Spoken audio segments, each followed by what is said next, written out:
Metallica. Pantera. Nirvana. Killswitch Engage. Sum 41. It's a terrible riff, right?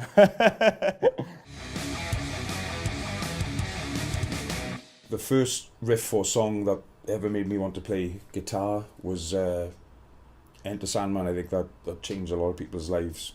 Metallica and the Black Album, and it was super dark, it was super heavy, it was like a recording sort of sound that people hadn't heard sort of before. It was super heavy anyway, and I think it changed the course of heavy metal for a lot of people my age at the time. They had that snarl. The first song I think I ever learnt on guitar was Polly by Nirvana.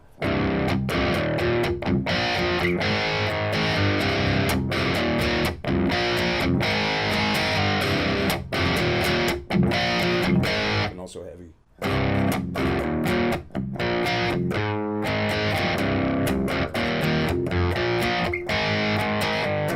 Is there a particular Metallica riff that kind of stands out as like kind of like that moment in time?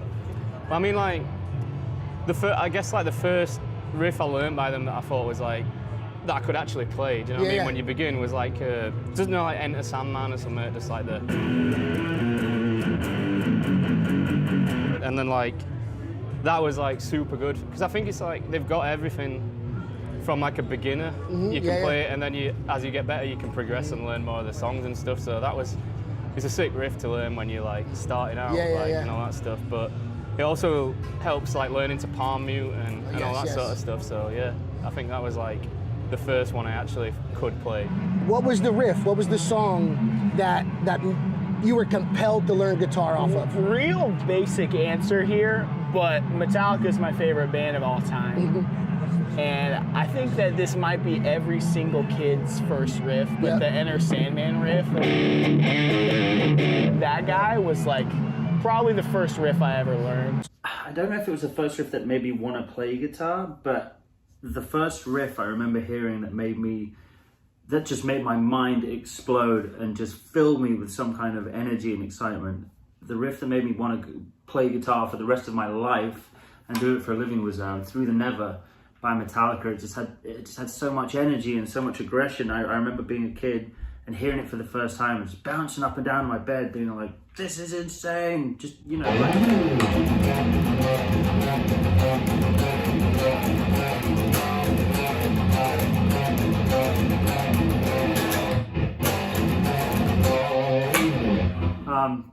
Just sick riff. So the first riff or song that made me want to play guitar, it's kind of hard to pinpoint that exactly because I was 8 when I started playing guitar. Around that time, around being like 8 years old, my friend at school gave me a cassette tape. He was like, check out my brother's band. And it wasn't his brother's band, it was Nirvana. It was, it had like Smells Like Teen Spirit, In Bloom, and then some Prodigy songs on there. And I think he was trying to convince me that both those bands were all his brother's band. Anyway, I kind of half believed him. The first riff I learned, I don't know if I'd classify this as a riff, but Radiohead, Street Spirit, the picking thing.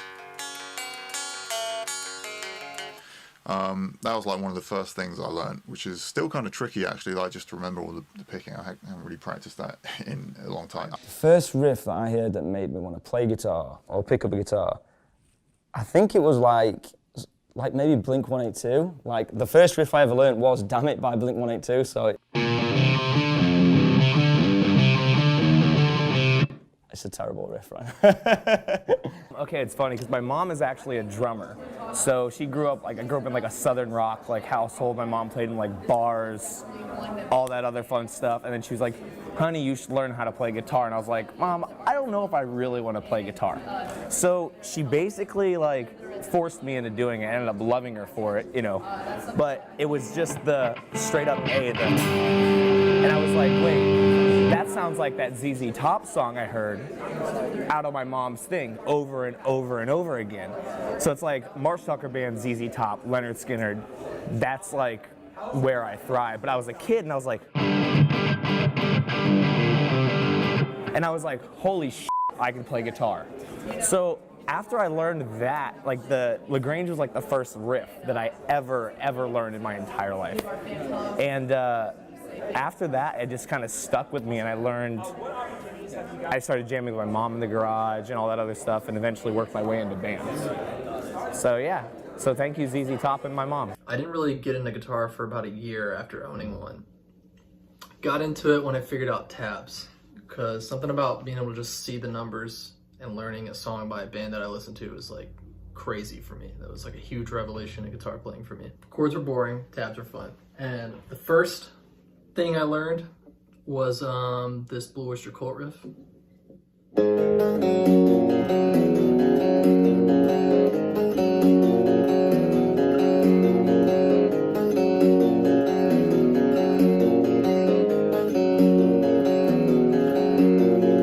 Song still rules. It's called Don't Fear the Reaper. Some of the best riffs and songs growing up, mostly the Nirvana stuff. I was well into that, you know, the Unplugged, Nirvana Unplugged, tablature book, and my acoustic, and jamming with friends. But then when it comes to electric guitar, Pantera, you know.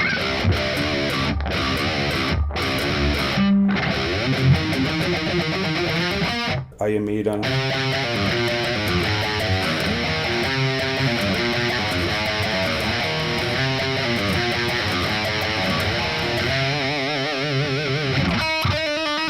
All that stuff. So like around that moment of time, what's the riff in particular that kind of when you hear it, you go right back to that moment when you're jamming with some of your friends for the first time? Probably Master of Puppets. Yeah. Like, yeah, just the main riff, like, Yeah. I remember just playing that and thinking it was like the best thing ever. Like, Yeah. and learning to use my little finger and stuff, because it's like stepping up and that, and yeah, it was just a sick song to learn and jam with like people. So when you picked up the guitar, Yeah. and you're like, I'm like okay at this. Yeah. You know what I mean? Yeah, yeah. Where, what was like the moment in time? Were you playing a Knock Loose riff? Were you playing another band's riff? Like how did you come up to the determination of like, I think I got this? It was mostly playing along to songs that I knew. Like I had a room in the back where I would just plug into a combo amp really loud. Yeah. And my dad had like a speaker system, right? And then he would play music over it. And so sometimes I would plug up like some kind of shitty MP3 player or something like that.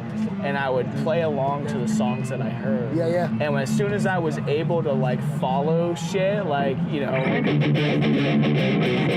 and like do it and hit it on time with what was going on, that's when I was getting stoked about playing. I just fell in love with playing Fade to Black, you know.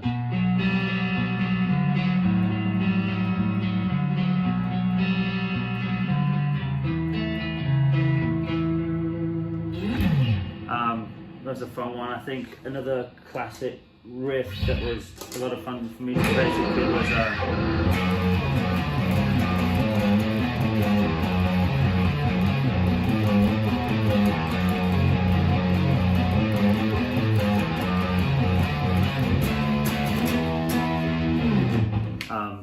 you know, Crazy Train.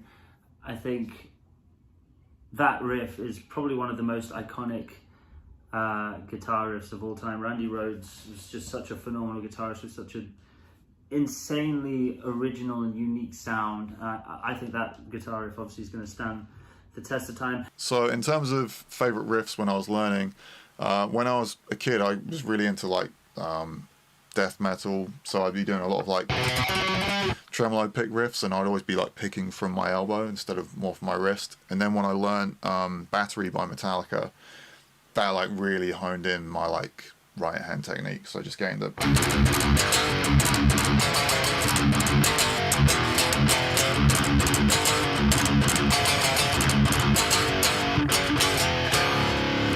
so yeah, that riff is responsible for getting my right hand chops up to speed, and just learning how to do. As soon as I could do that, just yeah, the world was my riff oyster. Another riff that I used to play a lot was a similar kind of thing, just having that kind of gallop in there, was the Shedding Skin riff.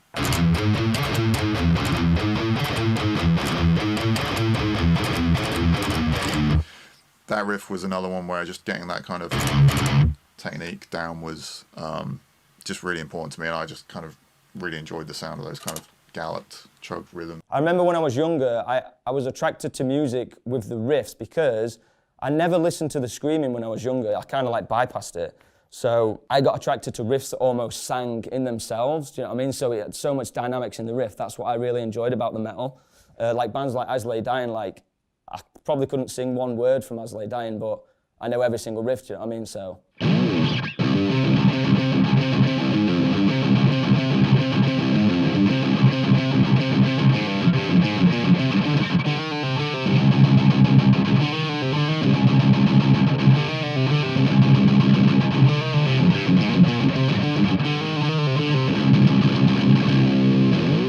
See, a normal person would play that like upstrokes like this, like. But for some reason, as time developed, I got really into like doing those strums but down-picked, because I realized if you can do it that quick, it sounds 1,000 times tighter if you can do it right. Like instead of being like, if you can go,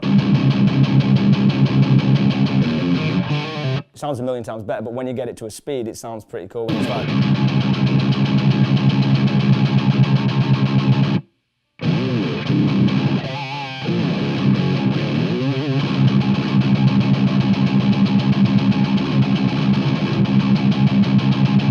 Instead of just being like.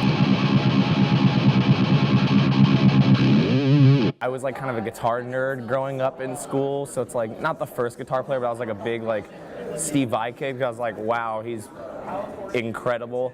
But for me, it's like I loved Pantera doing solos. I also loved Brown Sound from like Sum 41. Like he was also like a really big influence on me as a guitar player.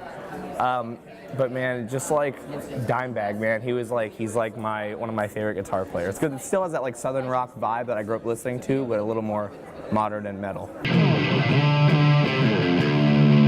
Down Broken riff.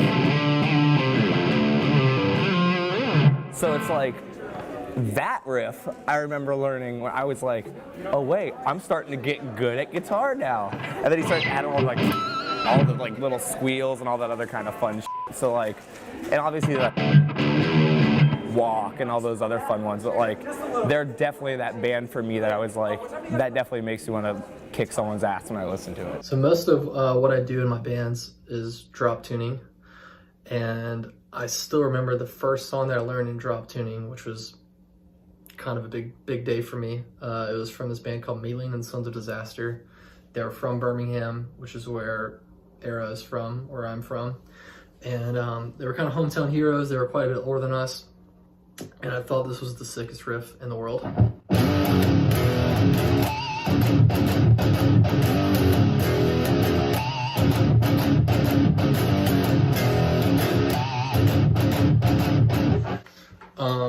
Yeah, so drop tuning, once I learned that, it was all over. And then I got into As Lay Dying, Killswitch Engage, All That Remains, just that sweet golden age of metalcore, and that completely just shaped the way that I wrote guitar. The first solo I ever attempted to learn and kind of learned was by Meat Puppets, but it was the Nirvana version, again on the Unplugged. That album really had changed my life. But Meat Puppets, Lake of Fire.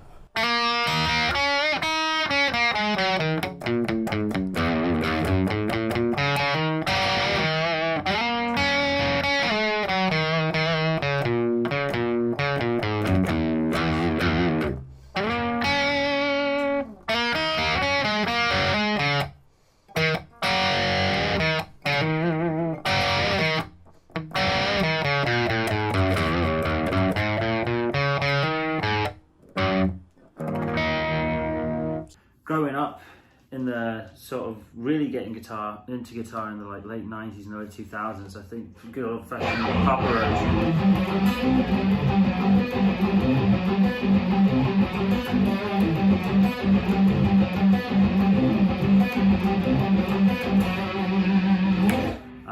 if that's even right, I can't even remember, but I remember when I learned that riff and I was a kid, I was so proud of myself. I was so stoked, and I was like, check it out what I could play. The first guitar solo I attempted to learn was the Smells Like Teen Spirit one, and I remember when I was about 8 years old, I performed Smells Like Teen Spirit at a school event thing, and I had an acoustic guitar like on a strap, so it was like this big, and played the whole of Smells Like Teen Spirit unaccompanied. So in the verses, it was just an acoustic guitar and me going, and just, you know, waiting for the next, because there's no drums, bass or vocals, which are the main, you know, components to the verses of that song. So that must have been tedious for people to watch. But yeah, so the solo, I probably can't remember.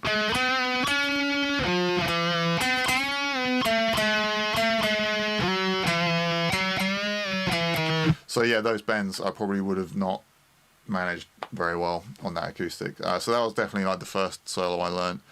And then the next one after that would have been one by Metallica, which I can't remember, but just learning the...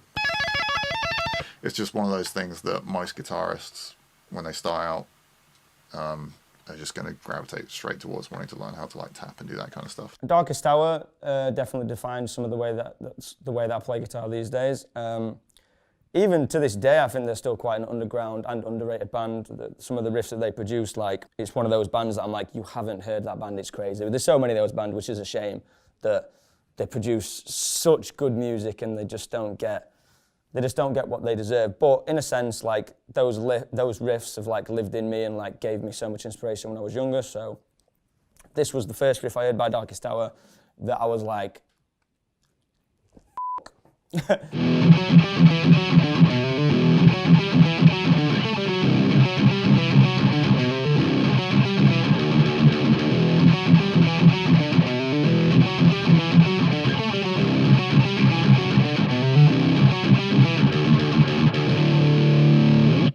See, it's riffs like that where it's like, it's not just a flatline riff, it contains emotion because the bottom root note is always changing.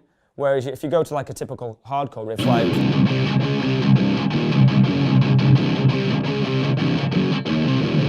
I don't know what that is, but like, the root note stays the same, which is all right sometimes, but Darkest Hour and As I Lay Dying were the first band where I heard those riffs where the root would change underneath the top end of the riff, which I think that substituted for me not listening to the vocals because it created like a melody as well. So like, I fell in love with those kind of riffs. You know, my friends got into Misery Signals, and at that point it was all over.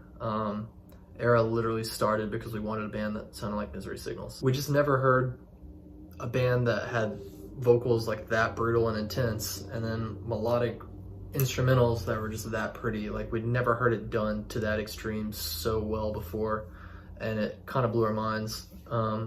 Particularly the record Controller is an amazing record. And then that coupled with the influence of Circus Revive and Seosin vocally, yeah, that's how I learned to sing, just driving my car, listening to those records.